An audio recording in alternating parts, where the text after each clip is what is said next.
errada, não? É a ousadia! Nenhum direito a menos. Papo Humano por Desarticulados.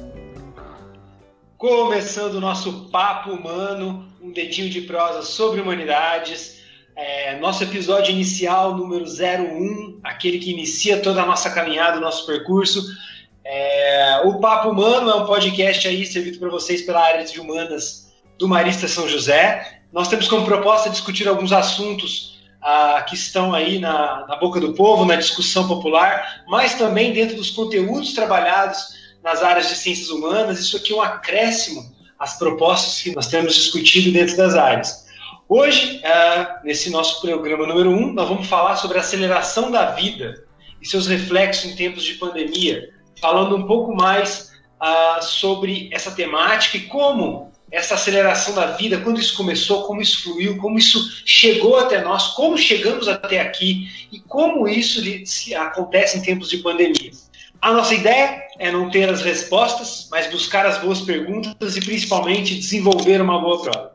Comigo, Lineker Batista, estão aqui os nossos grandes companheiros, o verdadeiro sujeito da história, o soberano da modernidade contemporânea, Renato Monteiro. Aí, pessoal, prazer enorme estar aqui, esse projeto que tem anos de intenção. Precisamos de uma pandemia, de uma quarentena que virou cinquentena para, enfim, tirar ele do papel. Então, é uma satisfação. Jogando no nosso ataque, eu convido o nosso outro participante, o descendente de Sócrates, o parça do Platão, o nosso filósofo favorito, Leonardo de Mello. Olá, gente linda. Obrigado, Lineker. Obrigado, Renato, Héctor e Cristiano. Obrigado pela proposta. E agora a gente coloca em prática tudo aquilo que a gente pensou. Coloca em prática tudo. Acho que aqui é um dos nossos sonhos, é um dos nossos bebês, vamos chamar assim. Então que a gente possa aproveitar bem esse dedo de prosa, feito por desarticulados. E cada vez mais a gente possa aproveitar bem. Obrigado pela oportunidade. Isso mesmo, neném. No nosso meio-campo, o nosso camisa 10, nossa referência socioespacial, o geógrafo boleiro, Cristiano Carioba. Salve, salve, galera. Boa noite, Lineker, demais colegas. É um prazer estar aqui. Fico feliz que esse projeto esteja ganhando corpo, a gente esteja colocando ele em prática, né? Porque a gente aprende muito um com o outro e as nossas reflexões, as nossas reuniões de planejamento sempre são muito provocativas e nos instigam a pensar, né? Então, que esse espaço seja dedicado para isso também. Valeu, gente. E por fim, o nosso treinador em campo, aquele que possui nome e sobrenome, aclamado por público e crítica, ele, Héctor Amorim. Essa foi boa, hein? Aí, galera, tudo bom, Lineker? Boa noite, rapaz. A ideia de fazer esse podcast aí é fantástica, cara. Vamos arrasar hoje à noite aí, conversar um pouco sobre esses temas e contem aí com a gente. Caros ouvintes, o nosso podcast é dividido em 3 blocos. No primeiro, nós vamos falar um pouquinho do processo histórico dessa aceleração da vida. Sempre foi assim, começou dessa forma, como chegamos até aqui. No segundo bloco, falaremos um pouco mais já do período moderno, da Revolução Industrial, dos impactos da contemporaneidade da Revolução Tecnológica, e terminaremos com a grande questão: como desacelerar a vida e quais os reflexos na pandemia, nesse nosso cotidiano movimentado. Então, sem perder tempo, para iniciar, eu pergunto, na relação tempo-qualidade de vida, pensando todas essas questões, professor Renato, como chegamos até aqui? Simples assim, né? Oi, eita perguntinha fácil. Mas, assim, eu diria, e aí já é um clichê nosso, vocês vão rir, mas eu vou buscar essa explicação. Eu acho que, em termos de aceleração social, aceleração da vida cotidiana, em vários aspectos, é um fenômeno da modernidade, né? Então, desde, né, os historiadores têm como marco principal aí a Revolução Francesa, na virada do século XVIII para o século XIX, esse momento em que há uma temporalização da história, né? A gente pode explicar de uma forma mais resumida e mais simples, Mas numa sociedade tradicional, a tradição, ela organiza a vida das pessoas num passado presente, né? Então é o peso do passado que rege as coisas do presente e que projeta essa repetição no futuro, né? Então não há espaço para inovação, não há espaço para mudança, ou as mudanças acabam sendo muito lentas, e a vida, né, não tem esse imperativo de tanta mudança. Com a modernidade, vai haver aí sim essa aceleração social, essa ideia de progresso, essa ideia de evolução, essa ideia de desenvolvimento. São todos conceitos que vão entrando no vocabulário social, no vocabulário político, no vocabulário científico. Isso é na história, na biologia, na geologia, em vários aspectos do conhecimento e da vida, que vão cada vez mais, e aí a tecnologia vem dando um sentimento cada vez maior de realidade para isso, e aí ao longo do século XIX e XX a gente vai ter não só essa sensação de uma vida cada vez mais acelerada, de ritmos cada vez imperativo por mudança, né?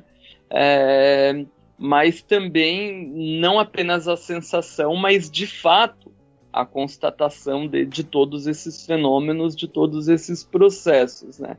Então, respondendo a uma pergunta que a gente havia já feito antes, chegamos até aqui. Hoje tu lê todas as pessoas que estão pensando isso a partir de várias áreas do conhecimento, da antropologia, da sociologia, da história, da geografia também, né? A aceleração social com os processos de globalização ligados a uma ideia de pós-modernidade, vários teóricos identificam digamos, a radicalização desses processos de aceleração agora nessa virada do século XX para o século XXI, né? Então, de onde viemos e onde estamos, eu diria que é um momento de radicalização da modernidade, né, que inclusive coloca limites a esse próprio mecanismo de reprodução da modernidade. Então, estamos em crise, ou estaríamos em crise, segundo essa percepção. E nesse sentido, a gente pode tentar pensar isso também para outros âmbitos, né, do que é o viver, né? Então a gente está falando de uma aceleração que compete muito às questões do cotidiano, mas a gente poderia levar isso para o próprio fluxo de pensamento e a forma como que o pensar tem se estabelecido. E aí, nesse sentido, eu queria ouvir do Léo como esse processo de aceleração da vida vai influenciar o pensamento, vai influenciar a forma com que os teóricos, e aí a gente pode pensar em toda a gênese da filosofia, vão lidar com essa velocidade, com essa necessidade de mais e de mais informações e de produção de informações. Bom, muito legal essa ideia. Se a gente for pensar que a angústia humana e o processo de pensar sobre o que se é, da onde vem e para onde vai, é uma pergunta muito anterior a inclusive a filosofia grega, se a gente for pensar, e aí a gente europeiza demais, não sei se dá para falar bem desse termo, a gente coloca uma força muito grande numa filosofia europeia, que talvez no Oriente já se tinha muita perspectiva filosófica e uma pergunta bem anterior ao que se teve na experiência grega, por exemplo, né? E aí eu gosto muito de pensar essa questão da aceleração, da velocidade, ou de pensar quem somos e a partir da aceleração da vida, de uma velocidade, de uma perspectiva dessa realidade, a partir da filosofia helenista. A filosofia helenista é bem a transição do período antigo, dos clássicos da filosofia, logo depois de Aristóteles, até ali a patrística, né? Tá bem no meio termo ali entre esses dois períodos. E a filosofia helenista ela vai tentar dar conta de uma filosofia mais prática, porque eles olham para trás, para a experiência dos clássicos, Sócrates, olhando a questão do autoconhecimento, Platão focando na questão do conhecimento, mas essencialmente com a questão política. Depois Aristóteles com a ideia da abstração, do conhecimento, a ética, enfim. A filosofia helenista ela vai olhar para toda essa produção filosófica anterior a eles e vão falar assim, legal, bacana, mas vocês ficaram somente no pensamento. E a prática da filosofia? A filosofia ela é prática. Então, quem é esse ser humano? O que é a vida? Ou como a gente pode pensar a vida? E dentro dessa perspectiva, várias escolas filosóficas ou várias linhas de reflexão se estabeleceram. O cinismo, o ceticismo, o pirronismo, enfim, e tantas outras escolas que vão de fundo, todas elas vão ter um pano de fundo muito interessante, que é tentar entender quem é esse ser humano e o que é a vida. Como a gente pode pensar um caminho de filosofia prática ou caminhos de filosofia, que é o pensamento histórico mesmo. E mais do que uma história somente que fica lá no teórico, mas pensar uma filosofia prática. E dentro dessa ideia, a grande busca, e uma das linhas, que é o estoicismo, vai falar que não se deve buscar você ser feliz. O fato da vida em si não é a busca da felicidade como tinha-se algumas escolas daquele tempo que falavam, né? Então, a busca pela felicidade ou a busca por um contentamento, por uma ideia de felicidade, ela passa essencialmente por você aceitar aquilo que é. Você aceitar a sua condição, você aceitar a sua historicidade, você aceitar aquilo que você é. E dentro dessa ideia, dentro de tantas outras, e a partir de toda a caminhada filosófica, essa sempre foi uma pergunta que esteve por trás de todas as reflexões filosóficas do Oriente e do Ocidente, de como a gente pode pensar essa busca pelo ser humano. Claro que uns mais focados na questão do conhecimento mesmo empírico, outros mais focados no conhecimento científico, outros mais focados numa filosofia política, enfim, com vários âmbitos, mas todas elas voltadas a tentar entender quem é esse ser humano e como esse ser humano se estabelece dentro das sociedades, e dentro dessas sociedades, e como ele se realiza. Qual é a busca da felicidade? Ou como esse ser humano se realiza a partir das suas relações humanas, enfim, todas essas realidades. Eu acho interessante que nas falas de vocês tem um ponto muito, muito notório em comum, né? E que aí eu até tinha notado aqui, que é o medo de pensar essa aceleração social, essa ideia de progresso, como universalista e como tendo acontecido igual e de uma maneira conectada para todos os grupos humanos. E acho que aí o Renato já dá o insight, né, de que a gente tem que pensar que hoje, nessa atual radicalização da modernidade, isso é um processo histórico, que a gente consegue mapear, mas dentro da nossa, vamos dizer assim, crença histórica, e o Léo coloca bem isso quando ele vai trazer a ideia da europeização, né, que a gente europeiza demais essa forma de pensamento. E aí eu queria pensar com vocês, pessoal, como é que a gente consegue olhar para esse ponto da aceleração da vida e olhar para outros grupos humanos, outras localidades e formas de pensar, ou entre aspas, outras culturas? O Léo colocou bem, ao mesmo tempo que na Europa se estava saindo um período do medievo, um período moderno, onde se acelerava esse processo da vida, e depois com a Revolução Industrial, você tem outros movimentos acontecendo, China, Índia, Japão, que vão passar por outros processos e que não podem ser vistos apenas como retardos desse processo, entre aspas, maior que está acontecendo, como se a Europa sempre fosse o desenvolvimento e nós aqui fôssemos menores. Mas mais do que esses grupos que estão, vamos dizer assim, mais distantes, né? Como eu penso a aceleração da vida no meio rural? Como eu vou pensar ela em diferentes localidades? Então, não precisamos ir muito longe. Eu acho que todos nós aqui de uma idade muito próxima pensávamos ali na nossa avó, nos nossos bisavós que estavam lá na roça e que tinham um ritmo muito mais leve da vida. Ou seja, nós não estamos falando de um agrupamento que está lá no período da Revolução Industrial, nós estamos falando de um grupo que está após isso, mas que não tomou esse processo para si, não tomou os efeitos dessa revolução, e que está lá na roça, e que tem uma outra vida. Como pensar essa aceleração da vida, né? E acho que aí o Cristiano pode trazer um pouco com relação à ideia da mudança do rural ao urbano, enfim. Bom, eu acho que, antes de mais nada, a gente tem que pensar na relação também que o homem estabelece com a natureza, porque durante muito tempo em que a gente, do tempo que a gente está nesse planeta, também tem isso, né?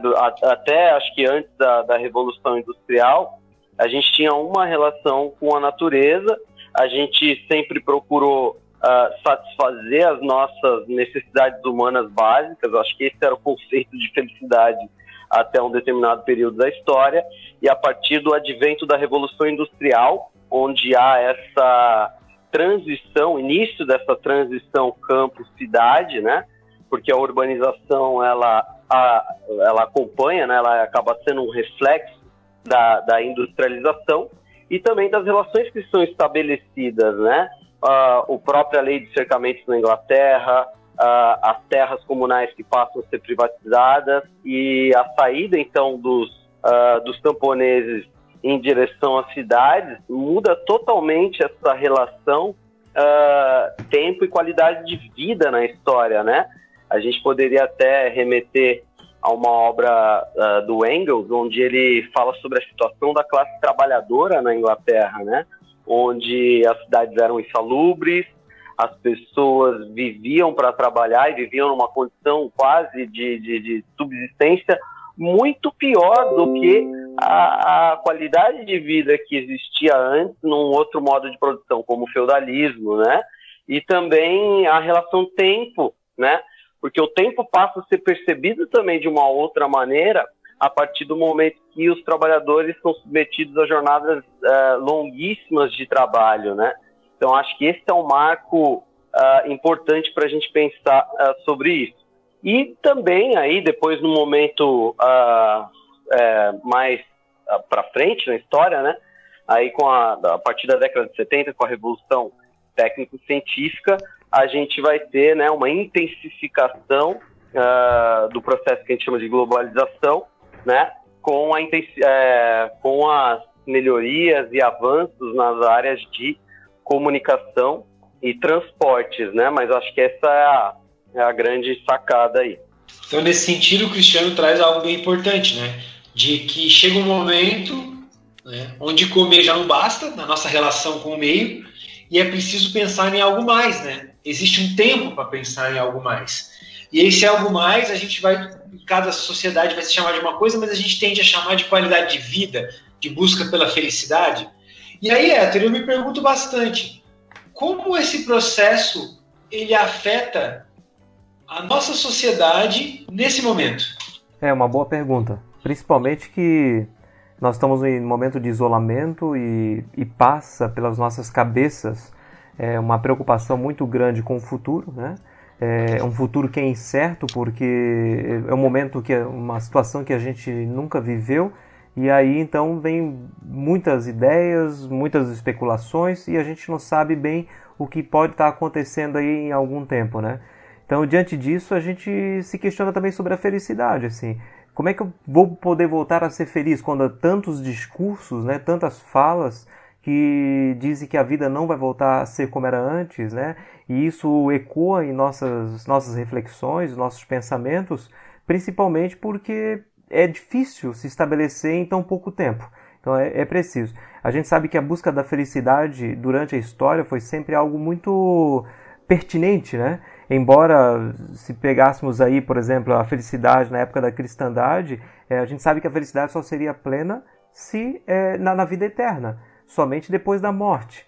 Eu acho que o iluminismo vem trazer uma outra reflexão quando foca no ser humano, no aqui e agora, dizendo, ó, a gente pode ser feliz aqui e agora, e a gente tem que buscar essa felicidade agora, né?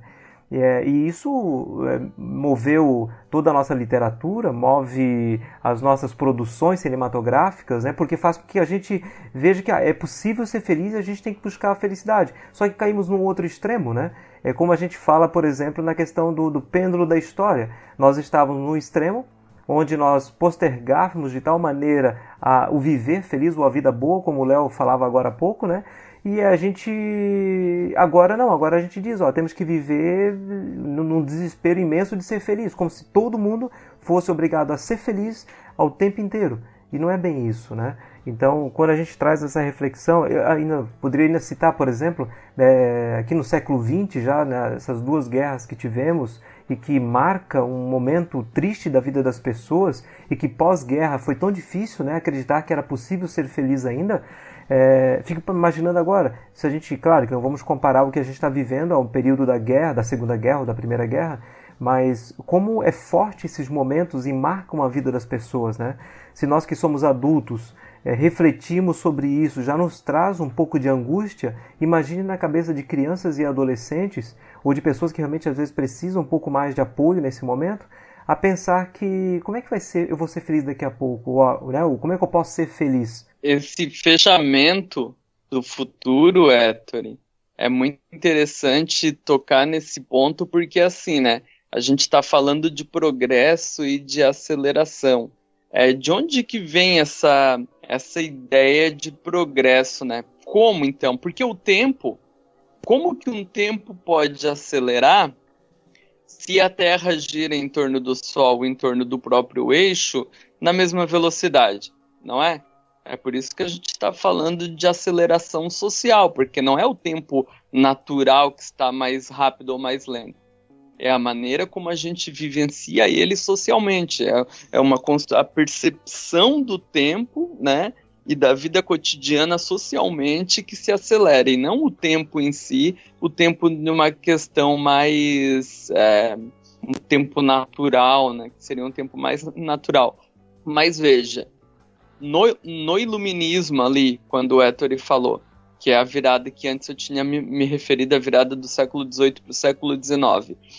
Quando as pessoas começam a experimentar o tempo de romper com o passado no presente, e esse presente está fadado também a ser superado pelo futuro, e nesse processo de superação de um tempo por outro, há uma melhora, essa ideia de progresso, né? O tempo passa, as coisas mudam, e mudam para melhor. Então, se as coisas mudam para melhor, o que eu posso fazer de mais interessante do ponto de vista econômico e político e social? É instalar o futuro o mais rápido possível. E aí vem a ideia de aceleração, né? A revolução é isso. A revolução, ela tenta irromper um tempo que não existe ainda, mas um tempo que será melhor. Então, a revolução surge nesse sentido. Mas a tecnologia também.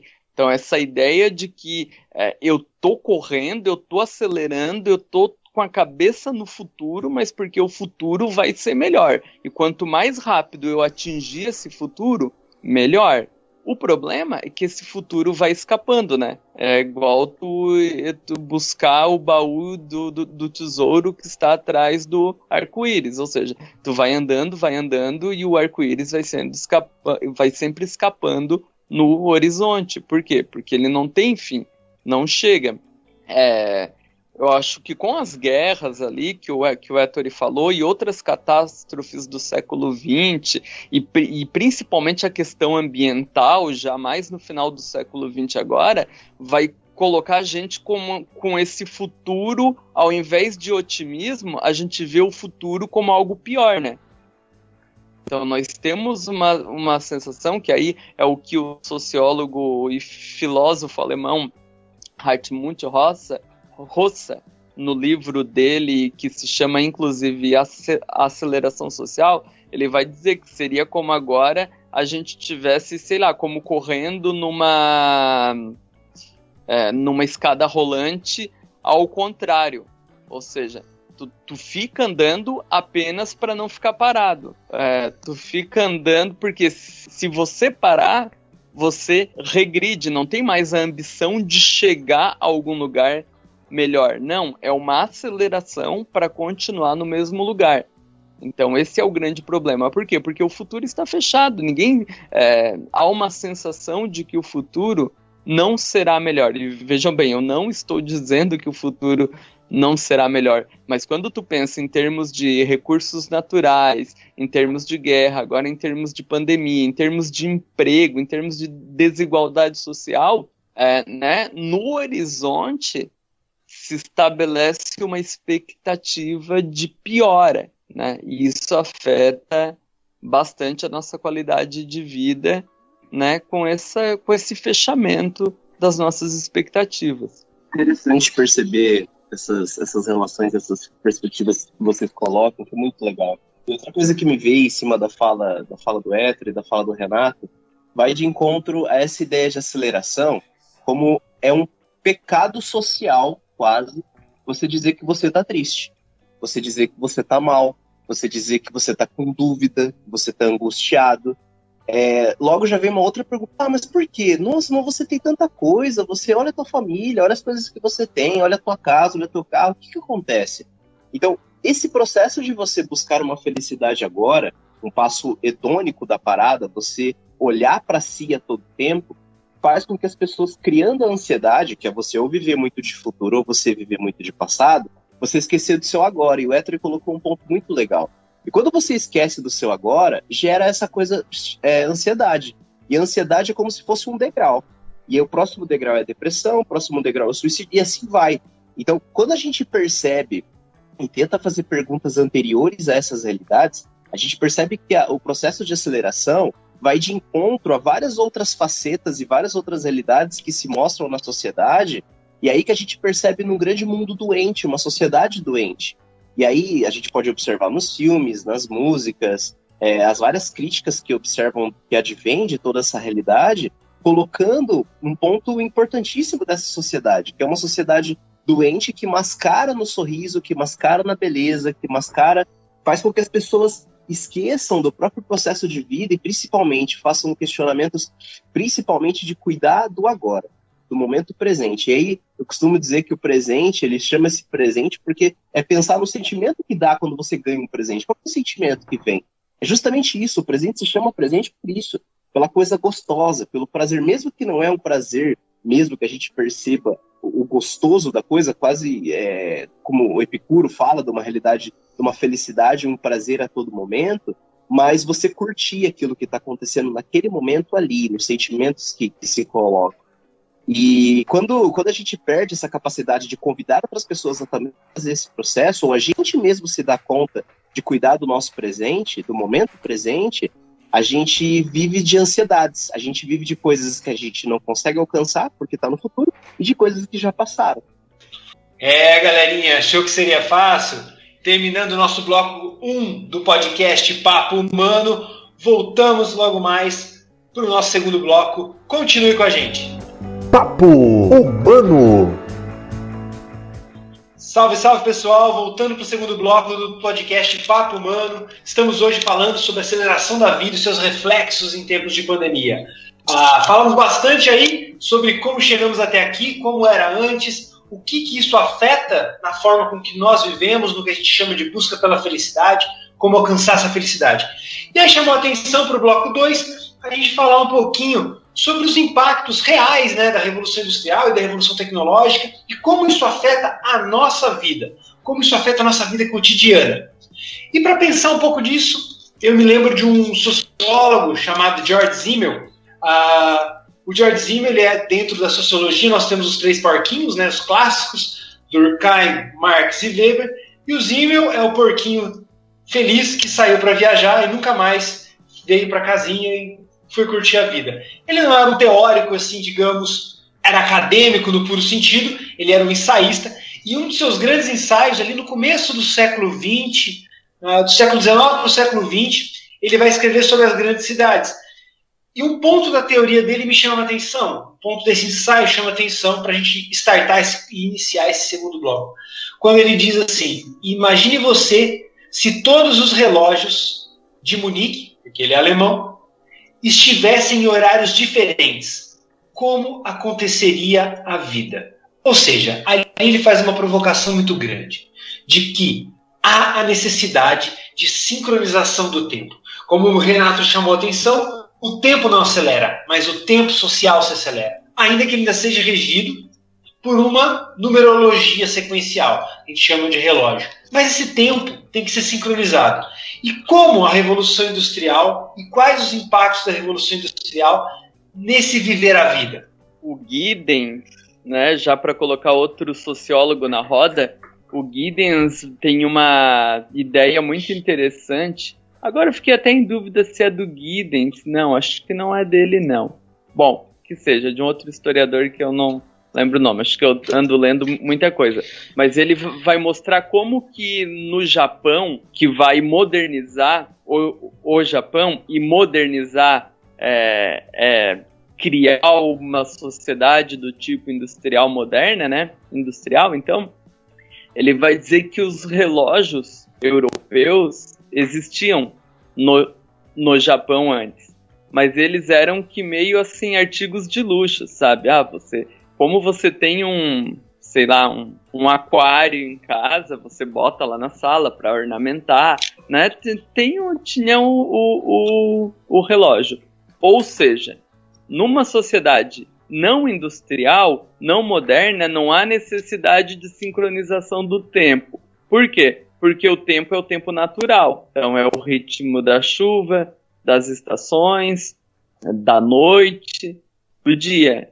É numa sociedade industrial, né, onde cria uma maior rede de interdependência entre as pessoas, que vai ter essa necessidade de sincronização mecânica e artificial do tempo, né? E aí, no Japão, após a revolução de modernização, o relógio adquire outra conotação naquela sociedade, né? Mais parecida com a europeia, com a origem dessa tecnologia. E essa tecnologia que vai se difundir, e aí voltando ali no Zimmel, com o relógio de bolso, né? Que é o primeiro modelo que a gente vê ali nos filmes mais antigos, que representa a Europa, enfim, que é o famoso relógio de bolso. E isso é uma tecnologia que vem para poder sincronizar esse processo, e que de fato altera muito a vida. Isso vai se desenvolvendo, e de fato a gente vai alcançando fórmulas nunca antes vistas, esse ritmo, e como o Cristiano colocou no primeiro bloco, a condição de relação do homem com a natureza para garantir a sua existência, ela não basta mais ser só para garantir ali a sua subsistência, a sua existência, como acho melhor dizer, mas ele passa também a ter uma necessidade de produção de excedentes. Só que nós vamos passar por outros processos revolucionários do ponto de vista da construção econômica. E aí nós vamos ter uma terceira revolução industrial que vai acelerar isso ainda mais. Acho que o Cris podia falar um pouquinho para a gente, né, Cris? Eu acho que sim, a gente tem que perceber também a transição nos modos de produção, né? Então, com a Revolução Industrial também, as suas fases vão apresentar uma mudança na percepção do tempo, né? Até pelas relações que são inerentes ao próprio sistema capitalista, né? As relações de mais-valia, de maximização dos lucros, elas vão se intensificar. Então, um exemplo que a gente poderia ter é o próprio modelo fordista, né? O modelo do fordismo, das esteiras de produção, a forma de organização das indústrias. A gente poderia falar também no taylorismo, que é, inclusive, usando cronômetros para tentar medir o tempo que cada trabalhador executa, né? Leva para executar suas determinadas funções. E isso também é importante da gente citar, né? E depois, como tu bem colocou, quando há a terceira revolução técnica industrial, a massificação da internet, o desenvolvimento de sistemas de transporte que vão cada vez conectar o mundo também de uma maneira mais profunda e barata do que em qualquer outra época, nos faz com que a gente perceba, né, se relacione com o mundo e com o outro de muitas diferentes formas, né? Então as tecnologias aí vão fazer com que a gente perceba esse mundo muito mais, né, acelerado. E aí eu acho que o Léo poderia contribuir bastante com as reflexões a respeito do Bauman, né, sobre a modernidade. Além de pensar a questão do Bauman, Cris, a questão da sociedade líquida, né? O processo de pensar as relações líquidas, processos históricos, que Bauman faz uma grande crítica, mas anterior a Bauman ainda, poderia pensar a questão da própria indústria cultural, de pensar uma cultura que perde o seu papel humanizador para se tornar mercado, para se tornar uma produção em série de cultura. E aí a gente pode falar das novelas, podemos falar dos filmes, das músicas, enfim, de toda a produção cultural histórica pós a terceira fase da Revolução Industrial, de uma cultura que se torna mercado, de uma cultura levada à grana, de uma cultura levada a dinheiro. E dentro dessa ideia da questão da aceleração, me fez lembrar do próprio processo da ideia do time is money, né, do tempo é dinheiro. Justamente numa noção de pensar os fast food, por exemplo, né, de toda a linha de fast food, McDonald's, Burger King e tantas outras. Se a gente for pensar a própria industrialização e o processo de como aqueles alimentos são consumidos produzidos, inclusive na pós-graduação em juventudes que eu fiz no Unisal em São Paulo, quando a gente estudou psicologia da adolescência e da juventude, a gente estudava justamente de como a menstruação para as garotas estão cada vez mais precoce. Além da questão da erotização do corpo e não só do corpo, mas principalmente de todos os programas de TV, as músicas, enfim, todo o apelo sexual com relação às tecnologias de modo geral, mas principalmente a questão das comidas, principalmente os acessos aos fast foods. Então, toda a questão hormonal que se tem nesses alimentos, os refrigerantes, dos condimentos todos, aceleram o processo do corpo, do processo da preparação do corpo para a vida adulta.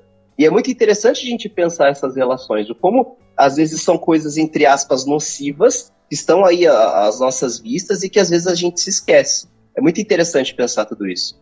E assim, aqui já cabe, acho que 2 indicações de bons filmes, né? Pegando um pedaço aí do que o Cristiano falou, indicar o Tempos Modernos, do Charlie Chaplin, um clássico para explicar um pouco desse processo industrial, que ele tá do Fordismo, enfim, da ideia da linha de produção. E aqui, para o que o Léo falou, da ideia da aceleração máxima da produção, fica aí a dica, tá no Netflix, o filme Fome de Poder, que conta a história da fundação do McDonald's, como foi pensado essa ideia de fast food, como foi criado a ideia da comida que está lá pronta, que vem rápido. Mas eu queria pegar um ponto com vocês, pessoal, que assim, então a gente conseguiu a gente está tentando aqui fazer um mapeamento desse processo da Revolução Industrial para a Revolução Tecnológica, como isso acelerou a vida humana, né? Uma vida que a cada vez mais se tornou menos rural, não para todos, como a gente colocou, mas para muitos se tornou uma vida mais urbana, regida pelo trabalho. Como isso afetou como esse ritmo de vida afetou a nossa qualidade de vida? Piorou, melhorou? Como essa transformação pode ser avaliada? Como vocês veem isso? Com certeza prejudica muito a vida, principalmente porque vivemos num frenesi muito grande, né? Estamos sempre executando coisas, fazendo coisas, e quando paramos, estamos pensando no que deveríamos ter feito e não conseguimos pela falta de tempo. Quando a gente iniciou esse bloco falando sobre relógio, sobre o tempo, me veio à mente assim as nossas vidas, né? Correndo atrás do sucesso, da felicidade, do bem-estar, do conforto, quando muitas vezes isso não passa de uma situação de esperança, né? Estamos vivendo a esperança de um dia ter isso, de um dia ter aquilo. Iniciamos os nossos estudos lá na educação básica, pensando no que eu vou ser no futuro, como eu vou ser um bom profissional para ganhar dinheiro, para trazer felicidade. Então, o grande problema, acredito que está aqui. Ele faz mal para nós quando a gente vive um estado de esperança e de vivência de uma boa vida, né? Se eu passo minha educação básica toda, se eu passo o tempo da minha educação superior, né, numa universidade, esperando que lá na frente, ao chegar nos 35, 40 anos, eu possa ter uma vida boa, né, uma vida que me traga felicidade, eu passei todo esse tempo sem viver uma vida feliz, né? Então, quando eu estou só na esperança, somos infelizes. Nós estamos na infelicidade, né? É muito interessante que quando a gente tem toda aquela história da caixa de Pandora, né? E os gregos tiram por último a esperança, é para um sinal de que, olha, a esperança é em último lugar porque consideramos ela a mais terrível de todas, né? Porque ela é a ausência de tudo aquilo que a gente deseja, né? Só esperamos o que não temos. Então, se a gente está sempre esperando que isso possa ser bom lá no futuro, deixo de ser feliz agora, de aproveitar nesse momento, né? Gostaram do nosso dedinho de prosa, pessoal? Papo Humano. Salve, salve, galerinha. Voltamos para o terceiro e último bloco do podcast Papo Humano, o nosso dedinho de prosa sobre humanidade. Hoje falando sobre o tema da aceleração da vida e seus reflexos em tempos de pandemia. Até agora, fizemos uma introdução de como chegamos até aqui, falamos um pouco das revoluções industriais e tecnológicas, como isso acelerou a vida, a questão dos relógios, e aí chegamos no nosso bloco 3. Como isso afeta e como lidar com essa aceleração social da vida em tempos de pandemia. No momento de estar todo mundo em casa, todo mundo tendo que esperar, sem uma noção do amanhã tão precisa, como lidar com isso? É claro que a gente tem algumas pistas, né? Até agora foram fomos montando essa construção histórica do que significa a vida dentro do nosso grupo social, como enxergamos o mundo. Nós nascemos, nós vivemos, nós crescemos, nos casamos, conhecemos outras pessoas, temos relacionamentos, temos filhos, criamos esses filhos criam outros filhos, e muito provavelmente nesse período, de uma vida que dura ali seus 80 anos, nós morremos. Essa é uma visão, uma construção histórica do que significa a vida, do que significa o como viver. Aliado a isso, nós conseguimos injetar uma grande quantidade de informações a essa vida. Uma informação que, se antes, na época do relógio, nós colocávamos no bolso e marcávamos e sincronizávamos o tempo, agora nós temos uma aceleração da vida e mais do que uma sincronização, um tempo real. Tudo tem que ser em tempo real e as tecnologias de informação nos levam a isso. O Twitter, o Instagram, as notícias mesmo, elas são dadas em tempo real, você acompanha isso ao vivo. Tanto que eu me lembro de uma pesquisa que diz que o número de imagens que um sujeito via nos anos 50 durante toda a vida equivale ao número de informações imagéticas que um ser humano vivendo nos dias de hoje tem em um único dia. Ou seja, nós somos bombardeados de informações, nós consumimos essas informações. E como o Léo colocou, essas informações nos consomem. Então, ao mesmo tempo que temos essa vida que já tem um script dado, que é essa construção histórica do que significa a nossa vida, nós temos uma vida em tempo real, que também vai afetar a produção, que também vai afetar o consumo e vai nos afetar. E aí, nesse grande balaio, tudo sendo remexido, nós temos uma pandemia mundial. E nós temos o que a gente chama de felicidade. Como lidar com isso? Eu percebo que essa ideia de uma felicidade é uma tentativa. Claro que quase toda tentativa, ou quando a gente tenta colocar como, a gente meio que já dá uma receita de bolo para a parada, né? Pensar esse processo de uma felicidade, de como pensar isso, eu gosto de usar bastante a filosofia existencialista, principalmente a tradição ali pós-Schopenhauer, quando fala de uma angústia, mais do que uma angústia existencial, de querer entender o que é a vida, é uma angústia fértil, de buscar caminhos a partir de uma angústia que te faz transformar. Porque é a angústia que fez as grandes coisas desse mundo se transformarem. Quando eu falo as coisas, os grandes processos humanos, processos do mundo, mas eu falo principalmente os processos subjetivos, os processos humanos. A gente só muda quando a gente está angustiado. E a angústia faz a gente perceber que alguma coisa está errada. E alguma coisa ela precisa ser transformada. Então, dentro dessa ideia, é tentar cultivar, claro que com muitas dificuldades, tá? Mas uma tentativa de cultivar uma angústia fértil. Uma angústia que faz a gente buscar caminhos diferentes, atitudes diferentes, que prorrompam a nossa atitude subjetiva, mas principalmente caminhos novos para a educação, para um processo econômico. E particularmente, tem dias que a gente acorda e percebe que não vai dar. Até ficar muito bom, vai ficar muito ruim ainda. Então, pensar essa questão de uma angústia fértil, eu acho que é quase ligar uma ideia de uma tentativa de buscar felicidades, ou mais do que uma felicidade somente pessoal, ou uma felicidade que você diga simplesmente eu estou feliz ou eu sou feliz, é a gente buscar caminhos de transformação para nós e para a realidade que a gente vive. Mas isso de fato é bem complexo, né, Léo? Porque se a gente pensar ali no que a gente vem falando, a gente deu aqui várias ideias de filme, eu sempre me lembro de uma coisa que o Renato diz, né, Renato? Que são sobre os filmes futuristas, né? E acho que ele já tocou aqui em algum momento no nosso programa, que o filme futurista sempre é de um mundo distópico, um mundo onde tudo deu errado. Parece que nessa linha do progresso, o futuro que nós almejamos e que nós vislumbramos sempre é um futuro destrutivo. Como ter esse processo de angústia positivada, no sentido que nos move, em um momento onde nós estamos enfrentando, se não talvez um mundo distópico, mas algo que nos afeta, que é a pandemia, de uma forma muito grande, que nos coloca talvez o primeiro grande empecilho real desse futuro distópico. É totalmente complexo, totalmente complexo. Eu costumo dizer isso, e eu tenho dito isso, para eu também me convencer. João Batista Libano, um grande teólogo brasileiro, nos livros dele, nas discussões dele sobre teologia, ele coloca justamente essa ideia. E nas palestras dele também ele colocava. Então, eu estou dizendo essa ideia para eu também me convencer. eu também me convenci. E aí você citou filmes, né? Uma série que trabalha muito essa dimensão é Black Mirror, né?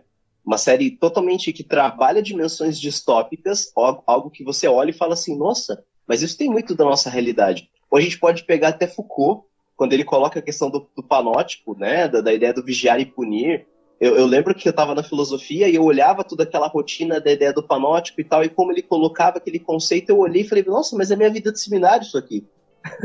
E é muito legal você pensar essa ideia. Então, de um já e ainda não. Então, como pensar essa angústia? Então, eu coloco essas realidades complexas para eu também me convencer, para eu também tentar buscar essa realidade, né?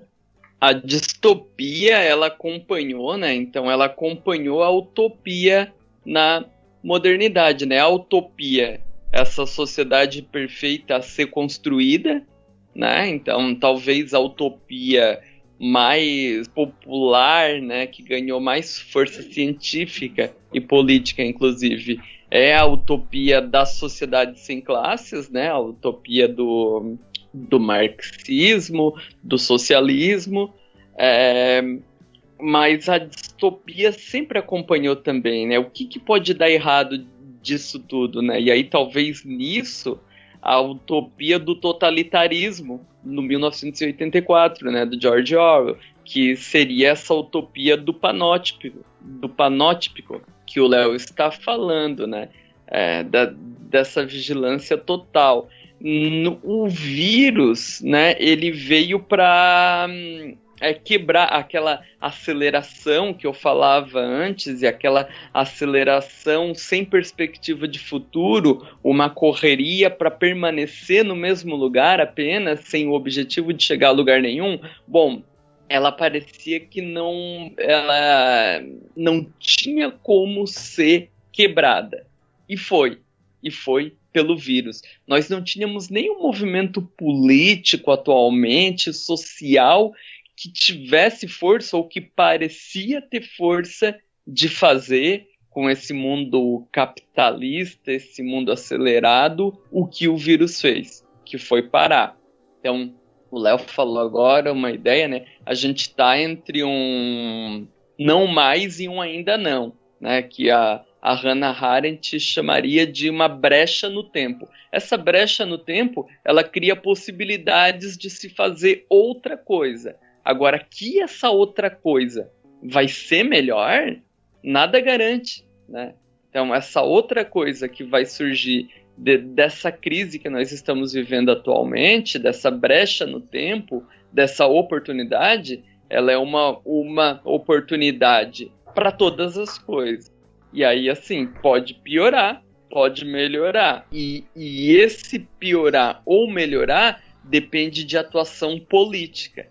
Então, acho que mais do que nunca a gente precisa, nesse momento agora, aproveitar essa oportunidade para tomar as rédeas do nosso destino e pensar em construir um futuro melhor. Como?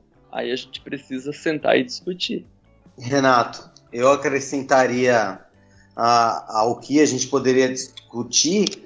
Por exemplo, acho que o que ficou mais evidente durante essa crise toda são alguns direitos fundamentais humanos que são mercantilizados, né? Como, por exemplo, o acesso à saúde. A gente está vendo sociedades tidas como desenvolvidas, né? Países de primeiro mundo, e que estão sendo colocados em situações, assim, as suas populações estão sendo colocadas em situação de risco muito grande, como o exemplo dos Estados Unidos, né?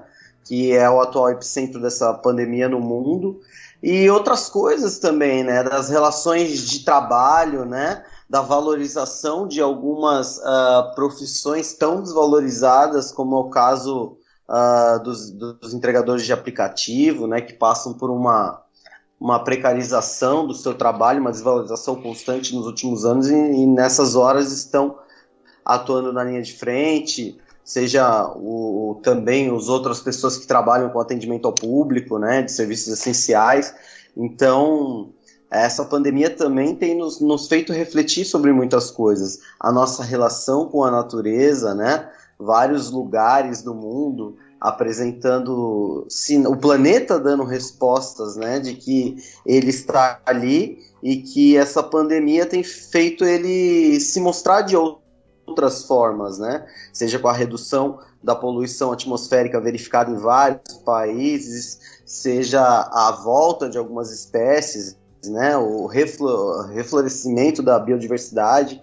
Então, eu acho que é uma oportunidade muito boa. E realmente, tudo isso vai depender de quais os debates que serão levantados e de qual será as nossas escolhas para que as atuações políticas venham, de fato, a se materializar na prática, né? Acredito que o Héctor já deu alguns insights importantes, né, sobre isso, no que toca aos sujeitos, no que toca a nós.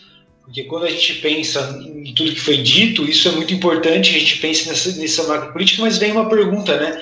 E a gente nesse processo? Como atuar nesse processo? Como olhar para o meu presente, que agora só é esse, de estar em casa, de se cuidar, ou alguns, né, como o Cris colocou, de estar na linha de frente, de ter que trabalhar, de fazer isso acontecer? Como esse indivíduo pode se pensar nesse momento, Héctor?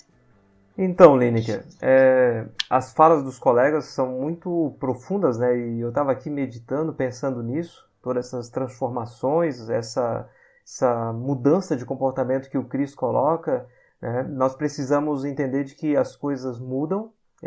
O momento que estamos vivendo de isolamento por causa dessa pandemia mostra de forma mais pertinente essa mudança, né? E então, assim, eu lembrei de uma música que vocês devem conhecer, de Geraldo Vandré, que é aquela para não dizer que não falei das flores, né? Tem um trecho da música, uma frase muito importante, que é: quem sabe faz a hora, não espera acontecer. Então eu acredito que aí está o cerne da questão para uma vida feliz, para uma vida boa, para uma vida bem vivida. É você fazer acontecer, não se permitir viver só na esperança. A palavra esperança ela é carregada de coisas boas, né? Quando a gente fala de esperança. Nessa reflexão que eu fiz aqui, para trazer um pouco essa ideia de que a gente está sempre aguardando algo que poderia vir a ser bom, eu coloquei ela como algo um pouco negativo. Isso pode impactar algumas pessoas e ouvir isso, né? Mas o que eu queria dizer é que eu não posso ficar esperando só que um dia eu, jogando a loteria, possa me tornar um milionário e aí realizar todos os meus sonhos. Então, assim, eu preciso fazer com que as coisas hoje sejam motivos de felicidade para mim, né? Então, essa música, ela me toca bastante quando diz que eu preciso fazer acontecer, tá? Vocês devem lembrar, já que os amigos estavam falando de filmes, aí, indicando filmes, eu vou falar de um aqui agora que provavelmente, raramente alguém não tenha visto, né? Que é aquele A Procura da Felicidade. Chris Gardner, quando escreveu o livro, que então foi a base para se fazer o filme, ele colocou ali uma forma de ver a felicidade. Quando ele esteve em 2017 aqui no Brasil, ele comentou da criação, da produção de um novo livro dele. E aí perguntaram os jornalistas para ele o que ele estaria mudando nesse livro, o que seria de novidade. Ele falou assim, que agora eu vou colocar uma nova definição de felicidade. Então, quer dizer que a felicidade está sempre com definições novas? Ou nós olhamos para a felicidade de uma forma diferente, né? Nós, quando crescemos, como nós amadurecemos, a gente aprende a ver a vida boa, uma vida que vale a pena ser vivida, como dizia o nosso professor filósofo, da maneira como eu vejo, da maneira como eu enxergo isso, né? Então eu acho que essa é a mensagem que eu deixaria para cada um de nós. Como eu vejo a felicidade hoje? Eu estou colocando ela lá na frente como algo a ser alcançado ou algo próximo de mim que eu possa vivê-la, né? Viver desde já. Bom, pessoal, agradeço quem chegou até agora nesse momento e está ouvindo com a gente até o fim. Para encerrar, vamos ao nosso momento de reflexão da semana. Cristiano.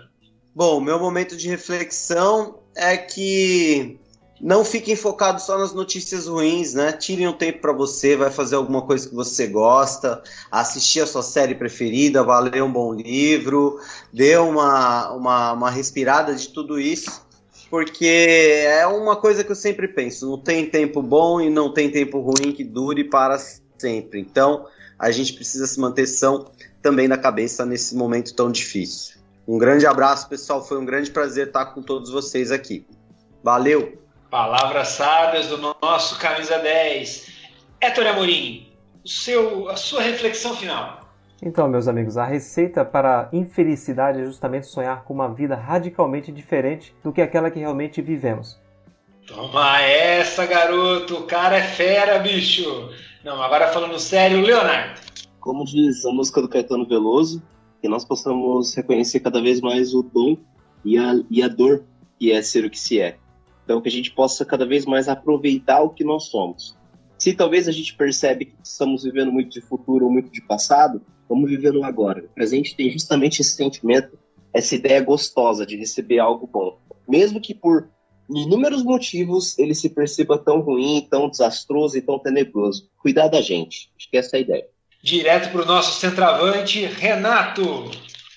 Eu vou falar uma coisa que não quer dizer que eu esteja conseguindo fazer, mas eu prometo que eu vou tentar, e talvez vocês consigam e eu não. Mas em meio a essa aceleração toda, que parecia impossível de ser freada, bom, o vírus veio e freou.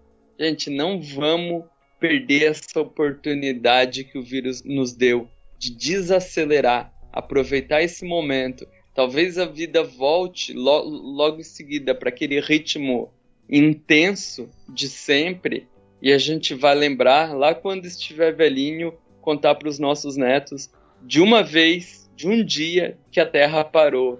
E a gente não parou e não soube aproveitar esse momento.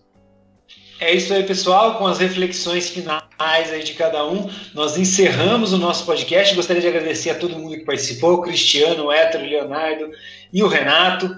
Esse timaço que esteve com vocês aí nesse bom dedinho de prosa, nessa nossa boa conversa no podcast Papo Humano.